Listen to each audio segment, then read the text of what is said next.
नीट paper फुटी, दिल्लीत तरुणांवरील लाठीचार्जच्या विरोधात ठाकरे बंधू मैदानात। 26 जुलैला मुंबईत ठाकरेंचा मोर्चा।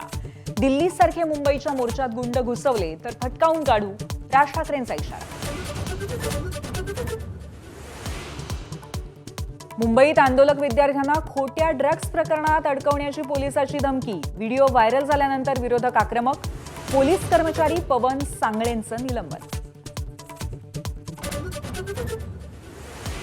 सीजेपी सोबत चर्चा करायला सरकार तयार, पण ठिकाण ठरेना।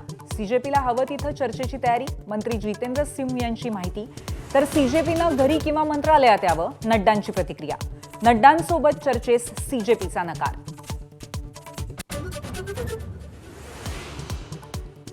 नीट पेपर फुटीतल्या दोषींना कठोर शिक्षेसाठी फास्ट ट्रॅक कोर्ट। 30 दिवसांनंतर विद्यार्थ्यांच्या आंदोलनावर पंतप्रधान मोदींची पोस्ट। तर तरुणांच्या भविष्याशी तुम्हीच सर्वाधिक खेळलात, राहुल गांधींचा पलटवार। विद्यार्थ्यांच्या आंदोलनाला पाठिंबा देण्यासाठी कलाकार मैदानात। अभिनेता इम्रान खान उतरला आंदोलनात, तर विद्यार्थ्यांचं म्हणणं ऐका।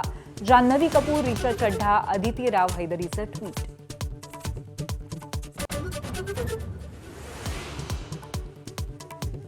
पालघर जिल्ह्याला पावसाने झोडपलं। डहाणू तलासरीमध्ये पूरस्थिती, अनेक घरांमध्ये पाणी शिरलं। तर नाशिकमध्ये गोदावरीला पूर। गोदाकाठच्या नागरिकांना सतर्क राहण्याचं आवाहन।